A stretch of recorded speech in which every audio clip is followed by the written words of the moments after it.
spending a moment with our miracle maker. That song by Delirious. We are talking miracles today. We're talking testimonies of things that actually have happened. And wow, your messages are starting to come in, and we want to play these interesting testimonies. Cynthia sent one which we really want to share with you. So you need to wait. Letitia, what's up? There's someone who sent a message, and they said, or they rather posted this message. It's got 30,000 likes online. It says, I asked God privately to show me bananas if he wanted me to work things out with my husband.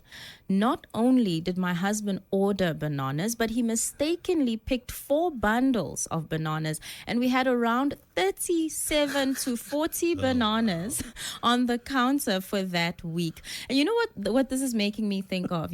A lot of people think asking for a sign from God is testing God, but we've got a lot of scripture that says people had personal relationships with God where they asked a sign. In fact, Isaiah, if you look at Isaiah chapter 7, he is telling King Ahaz of Judah to ask the Lord for a sign that his kingdom would be safe. He ends up not asking this sign, but I'm going to read how Isaiah phrased it for the king. He said, ask a sign of the Lord. This is Isaiah 7 verse 11.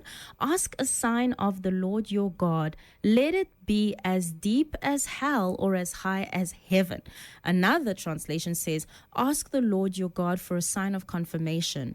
Ahaz, make it as difficult as you want, as high as heaven or as deep as the place of the dead. And this is what this woman did. She said, Lord, bananas. Tell me, give me bananas if you want me to stay here. And the Lord sent her 40 bananas that week. Letitia, you know what? I think people confuse asking God for a sign in this context with asking God to prove himself. Yeah. You get me? Good point. Which is, those are two different things. If you always say, God, give me a sign to prove that that's not what we're talking about. We're like, you're making a decision and you're like, God, I need to know this is you. Yeah. Give me a sign. There is nothing wrong with that.